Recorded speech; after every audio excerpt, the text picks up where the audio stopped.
merci Monsieur le maire. Je voudrais d'abord dire à Monsieur Petit, proposer à Monsieur Valeski de lui donner un ouvrage sur la rue Moncey. Je pensais qu'il avait la feuille de route depuis 6 ans déjà, visiblement il ne l'avait pas. C'est quand même un peu étonnant. C'est un document assez complet. Non mais je pensais qu'ils savaient où ils avaient en troisième, mais s'il n'avait pas les documents, c'est alors sur ce dossier, donc, il nous a demandé de valider le montage technique et financier donc, de cette liaison piétonne en cœur d'îlot à la Part-Dieu. Je voudrais dire que je suis un peu désolé de terminer ce mandat avec un dossier qui m'apparaît effectivement un peu anachronique et incohérent. Il est anachronique et incohérent parce qu'il faut se demander quel est l'intérêt de faire passer les piétons à cet endroit en cœur d'îlot, alors qu'on a aménagé la Part-Dieu avec de très grands trottoirs. On nous rebat les oreilles depuis de nombreuses années en nous disant qu'il faut faire un seul passage à la Part-Dieu et que le but c'est de ramener les piétons dans la rue pour animer la Part-Dieu. Donc je pose la question pourquoi est-ce qu'on cherche à détourner un flux piéton de 10 mètres pour faire passer en cœur d'îlot alors qu'on a des beaux trottoirs rue de Sey et rue Colbert et qu'il serait bien effectivement que ces rues soient animées, qu'il y passe des piétons et que ça crée une ambiance à la Part-Dieu qui soit un peu plus urbaine et vivante. Donc sur le fond, par rapport au projet Part-Dieu, j'ai un peu de mal à comprendre la logique qui est derrière.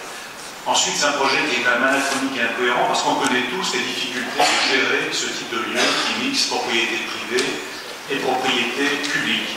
Alors, Monsieur Le Paou, samedi dans le Progrès, nous disait les aménagements d'hier sont plus adaptés. Monsieur Le Paou, il ne faut pas se contenter de le dire, il faut dans les dossiers le faire. Et donc ne nous laissez pas en fin de mandat des dossiers qui effectivement ne sont plus adaptés aux réalités d'aujourd'hui.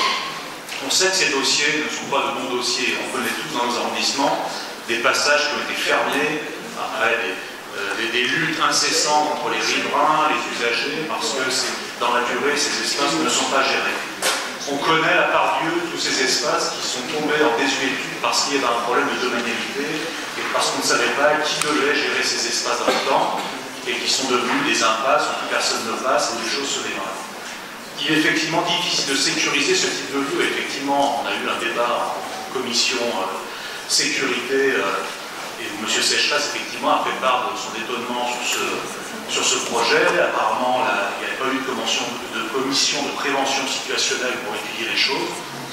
Je suis quand même un peu surpris qu'on nous amène un dossier non préparé. Alors, bien entendu, M. Le Paou qui en a fait une étude complémentaire, mais moi j'ai envie de dire qu'il aurait fallu que cette étude ait eu lieu avant. Et puis on connaît tous le problème de la fermeture le soir de ces espaces.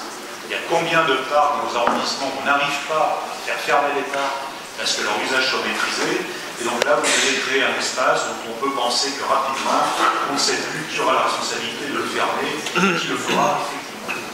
Donc pour toutes ces raisons, je pense que ce dossier est mal ficelé. Je dois dire que j'aurais eu une position différente si vous nous avez parlé d'un espace vert, d'un square de proximité, parce qu'on sait que la Part-Dieu en a besoin.